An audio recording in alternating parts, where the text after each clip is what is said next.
Enthusiast আমি কলকাতাতে একটু কমই দেখেছি, রাইট, এইটা আমি বলবো। তো খুব ভালো, এটা তো জেনেই গেলাম। কিন্তু আমার একটা প্রশ্ন, এটা একটা পার্সোনাল প্রশ্নই ধরে নিতে পারো। এই আমি দেখেছি 40-এর পর ওজন কমানোটা খুব ডিফিকাল্ট হয়ে যায়, কারণ ভীষণ স্টাবার্ন ফ্যাট এসে যায়, বিশেষ করে বেলি ফ্যাট। তো এইটার জন্য অনেক সময় আমরা যেটা করি সেটা হচ্ছে ইন্টারমিটেন্ট ফাস্টিং। অনেকেই বলছেন যে ইন্টারমিটেন্ট ফাস্টিং মানে কি, আমরা এই বিভিন্ন মাসে বা বিভিন্ন দিনে অনেকেই ফাস্ট করে থাকেন, কিন্তু তার সাথে সাথে হঠাৎ করে 24 ঘন্টাই খেলাম না, এমনকি নির্জলা উপোস করে ফেললাম, মানে how healthy is that? Actually আমি নির্জলা উপোসের একদম পক্ষপাতী। তাতে কি হয়, এটা আমরা বিশেষ কোনো দিন করি, আমরা কিন্তু এটা প্রত্যেক সপ্তাহে করি না, আমরা বছরের কোনো একটা বা দুটো দিনই আমরা এটা করি। তো এই সিস্টেমে কি হয়, আমাদের বডিতে একটা মানে নিজের সেলকেই নিজে খেয়ে নেওয়ার একটা প্রবণতা তৈরি হয়। আর তাতে আমাদের বডিতে অনেক সময় অনেক বাজে সেলও থাকে, তো সেগুলো মানে অটোফেজির মাধ্যমে সেগুলোকে কিন্তু ডিস্ট্রয় করতে পারি। মানে সেখান থেকে আমি ব্যাড সেল থেকে এনার্জি গেন করে নিলাম, তো কি হলো, আমার ব্যাড সেলটাও শরীর থেকে চলে গেল, এদিকে আমি রোগা হয়ে গেলাম এবং আমার বডিটা আবার একদম ঠিক হয়ে গেল, তো রেজুভিনেটেড হলো। তো তখন তারপর কিন্তু নির্দিষ্ট কিছু স্যুপ, হাই প্রোটিন কোনো ড্রিঙ্কস, ছাতু পাউডারের ড্রিঙ্কও হতে পারে, ছাতু ওয়াটারও হতে পারে, সেরকম কোনো ড্রিঙ্ক দিয়ে দিনটাকে শুরু করলে কিন্তু সেই দিনটা পারফেক্ট হয়। এবং অনেক সময় দেখেছি হাই ফাইবার দিয়ে সেই ফাস্টিংটা ব্রেক করলে, অনেকে যেরকম ফল শসা বা স্যালাড দিয়ে অনেকে ফাস্টিংটা ব্রেক করে, সেটাও কিন্তু খুব ভালো। ইন্ডিয়ান ডায়েটটাই কিন্তু এরকম অদ্ভুতভাবে, যখনই আমরা কোনো প্রসাদ বা যে কোনো জায়গায়, আমরা যে কোনো মন্দির, মসজিদ, গির্জা যেখানেই যাই না কেন, সেখানেও কিন্তু অদ্ভুতভাবে আইদার জুস অথবা ফ্রুটস দেওয়া হয়, হাইড্রেশনটা মেনটেন করা হয়। তারপরে কিন্তু আমরা রাইস বা যে কোনো কার্বোহাইড্রেটে যাই, প্রথমে কিন্তু সেখানে ফাইবারই দেওয়া হয়।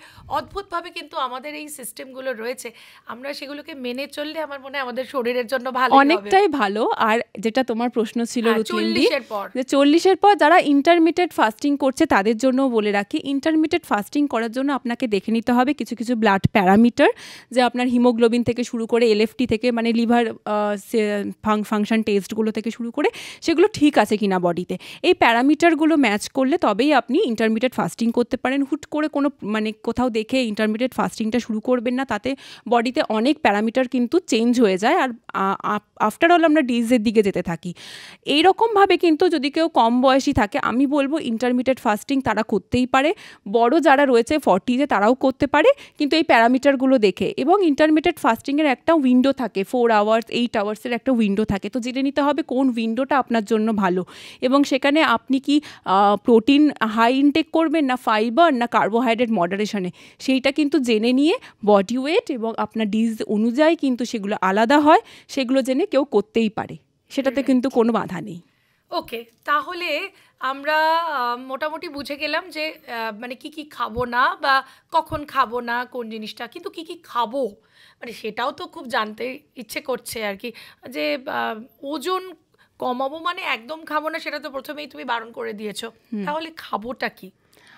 প্রত্যেকটা মিলই আমাদের ইম্পর্টেন্ট। কখনো দেখে নিতে হবে আমরা ব্রেকফাস্টে কী খাচ্ছি। ব্রেকফাস্টে যদি খাই সেখানে অবশ্যই একটা যারা ননভেজ রয়েছে তারা ডিম খাচ্ছে একটু, তারা হয়তো ননভেজ যারা ভেজিটেরিয়ান যারা রয়েছে তারা হয়তো একটু ছানা খাচ্ছে, দিয়ে নিজের প্রোটিন অ্যামাউন্টটা কিন্তু ইনটেক করছে। অনেকেই দেখা গেছে যে বেশি বেশি করে ময়দার জিনিসটা খায়, তাতে কি হয় ফাইবারটা কমে যায়। আমি বলবো ওটস বা ওটস জাতীয় যেরকম অনেক রকমের মিলেটসও আজকাল বাজারে পাওয়া যাচ্ছে, রাগি থেকে, জোয়ার থেকে, বাজরা থেকে, সেই মিলেটের একটা ব্রেকফাস্ট নেওয়া, তাতে কিন্তু বেশি ফাইবারস হচ্ছে, আর তার সাথে ভেজিটেবলস এবং একটা ছোট্ট করে প্রোটিন নেওয়া, তাতে কিন্তু আমার ব্রেকফাস্টটা কিন্তু অ্যাজ আ হোল আমি কাউন্ট করছি। আর অবশ্যই অনেকে দেখেছি তেল খাওয়া ছেড়ে দেয়, কার্বোহাইড্রেট খাওয়া ছেড়ে দেয়, এইটা ভুল করবেন না।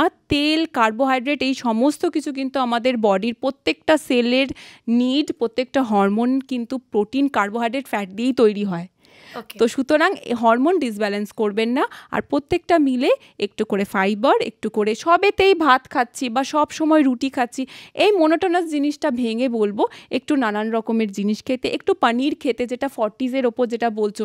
40s কি হয় না, যাদের বয়স 40-এর বেশি তাদের বডিতে কিন্তু হরমোন খুব ডিসরাপ্ট হয়ে থাকে। তো তার জন্য কিন্তু আমাদের মেয়েদের বডিতে ক্যালসিয়াম, ভিটামিনস, যেগুলো মিনারেলস আছে এগুলো কমে যেতে থাকে। তার জন্য কিন্তু তাদের নানান রকমের মিক্স সিডস একটু নিতে হবে, মিক্স ফ্রুটস একটু নিতে হবে, মোনোটোনাস কোনো খাবারকে ব্রেক করতে হবে। এতদিন যেটা খেয়ে এসেছি ভাত রুটি, সেইগুলো একটু কম পরিমাণে খেয়ে, হয়তো শ্যামা চাল যেটা আমরা পুজোর দিনে খাই, এরকম কিছু সিউডো সিরিয়ালস বা মিলেটস, এইগুলো কিন্তু পার ডে কিন্তু ছোট্ট ছোট্ট করে অ্যাড করতে হবে। এরকম না যে সারা দিনটাই শুধু মিলেট খেলাম, সেটা না, কোনো একটা মিলে যদি মিলেট নেওয়া যায় তাহলে কিন্তু খুব ভালো হয়। এটা কিন্তু বেশ ইন্টারেস্টিং একটা খাবার। কিন্তু আমার মনে হয় যেটা খেলে সঙ্গীতা ভীষণভাবে বকবে সেটা হচ্ছে জাঙ্ক ফুড। মানে ওজন কমাবো অথচ জাঙ্ক ফুড খাবো, এটা তো অ্যালাউড নয়। এবার পুজোর সময় জাঙ্ক ফুড খেতে গেলে তো পুজোর 2 মাস আগে থেকে ছাড়তেই হবে। আর কি কি ছাড়তে হবে তুমি যদি একটা কড়া অনুশাসন বা একটা গাইডলাইন বলে দাও। প্রথম কথা, বাইরের জাঙ্ক ফুড তো ছাড়তেই হবে। তেলটা, বাইরের কোনো তেল খাওয়া যাবে না, কারণ বাইরের তেলে আমাদের বারবার ওই তেলটা যেহেতু পুড়ে যাচ্ছে, ওখানে ট্রান্সফ্যাট তৈরি হচ্ছে। ট্রান্সফ্যাট কিন্তু বডির জন্য খুবই কার্সিনোজেনিক একটা জিনিস। আর তাছাড়াও কিন্তু যেটা করতে হবে, চিনি খাওয়াটা একটু মডারেশনে করতে হবে। যে কোনো সুইটনার, যে কোনো ন্যাচারাল সুইটনার হোক, সবই কিন্তু মডারেশনে করতে হবে। আর তার সাথে কিন্তু অনেকে কী করে ফ্রুট জুসটা খায়, বাইরে যাচ্ছে কোনো পার্লারে যাচ্ছে, হয়তো আইসক্রিম পার্লার বা কোনো ফ্রুট জুসেস কাউন্টার, সেখানে কিন্তু এক গাদা করে আইসক্রিম, চিজ, মানে চকলেট, চিপস এসব কিন্তু অ্যাড করছে। এগুলো না, হোল ফ্রুটসটা খাওয়ার চেষ্টা করতে হবে। দিনে কম করে হলেও 1 থেকে 2 ফল সারাদিনে নিতে হবে। একটু সকালে নিলাম, একটু বিকেলে নিলাম, এভাবে কিন্তু করতে হবে। আর যেটা সবচেয়ে বড় বাজে জিনিস হচ্ছে, সেটা হচ্ছে গিয়ে আমাদের ভাতের পরিমাণটা কিন্তু বাড়িয়ে ফেলা। আমরা অনেক সময় কি করি, ওভার ইটিং করে ফেলি। যেহেতু একটা নর্মাল ব্রেকফাস্টটা খাচ্ছি না বা লাঞ্চটা খাচ্ছি না, আমি রাতের বেলা কিন্তু অনেকটা কার্বোহাইড্রেট খেয়ে নিলাম।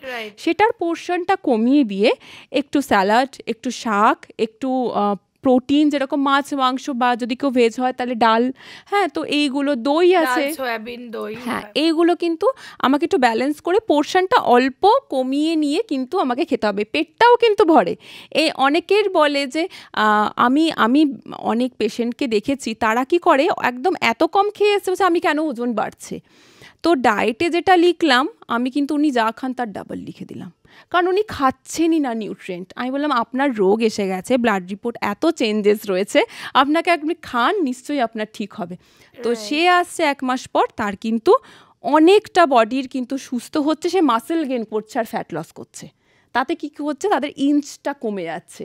তো আমি যে পদ্ধতি বললাম সেগুলো করলে আপনাদেরও ইঞ্চ লস হবে, মাসেল গেইন হবে, আর ফ্যাট লস হয়ে যাবে খুব তাড়াতাড়ি। আর এই খাবারগুলো তো একদম খাওয়া চলবে না, যেগুলো বলে দিলাম। ওকে, এবার একটা খুব কুইক এবং টেস্টি অথচ ফ্যাট লস রেসিপি যদি একটা শেয়ার করো। হ্যাঁ, যেরকম স্মুদিস আছে, ঠিক আছে, একটা কোনো ফ্রুটস বা ভেজিটেবল যেটা আপনার পছন্দ, তার মধ্যে একটু রোস্টেড ওটস নিয়ে, তার মধ্যে একটু কার্ড এবং একটু চিয়া সিড, আর তার মধ্যে একটু সিনামন, একটু মানে ব্ল্যাক পেপার যদি পিঞ্চ দুটো দেওয়া যায়। তো এই দুটো ভালো করে মিক্স করে কিন্তু এটা ব্রেকফাস্টে নেওয়া যায়। এটা কিন্তু খুবই হেলদি এবং খুব কমন একটা স্মুদি, এটা খাওয়া যায়, খুব টেস্টিও। তো এটা সপ্তাহে 1-2 দিন করে আপনারা ব্রেকফাস্টে খেতে পারেন, তাহলে ভালো থাকবে। আর অনেক সময় কি হয়, আমরা ডিম ভাজা খাই, তো ডিম ভাজার সাথে আমি বলবো ডিম ভাজার মধ্যে সমস্ত ভেজিটেবলস যদি অ্যাড করা যায়। অনেক রকম ভেজিটেবলস আছে আমাদের, যেরকম পেঁয়াজ আছে, টমেটো আছে, capsicum, masala omelette with vegetables যদি দেওয়া যায়, আরও কিছু ভেজিটেবলস, তার মধ্যে লো ফ্যাট একটু চিজ দিয়ে দিলাম, এবং তার সাথে হয়তো আমি একটা পানিরও দেওয়া যেতে পারে, হ্যাঁ, কোনো অসুবিধা নেই। তাতে কি হবে, আমি তার সাথে হয়তো হালকা করে কোনো একটু রুটি নিলাম, কিন্তু আটার রুটি নিতে হবে, ময়দার রুটি নয়। বা আমি হয়তো ওটসের রুটি নিলাম, বা আমি হয়তো মিলেটসের কোনো রুটি নিলাম, বা মাল্টিগ্রেন কোনো একটা, ওটা হয়তো মাল্টিগ্রেন ব্রেডের মধ্যে আমি দিয়ে খাচ্ছি।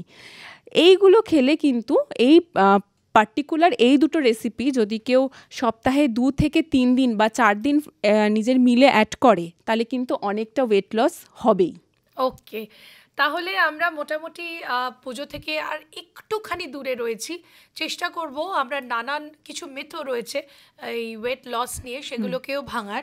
এবং থ্যাংক ইউ সঙ্গীতা। আগামী সপ্তাহে আমরা আরও একটা ওয়েট লস নিয়ে বা এরকম ইন্টারেস্টিং কোনো একটা টপিক নিয়ে কথা বলবো। একদম কথা দিলে তো? একদম, নিশ্চয়ই আসবো। ওকে, তাহলে আপনাকেও কথা দিতে হবে, আগামী এপিসোডে আমাদের সঙ্গে থাকবেন। ভালো থাকবেন, সুস্থ থাকবেন এবং ভালো খাবেন, শুনবেন, দেখবেন রেডিও নিউ টাউন। নমস্কার। নমস্কার।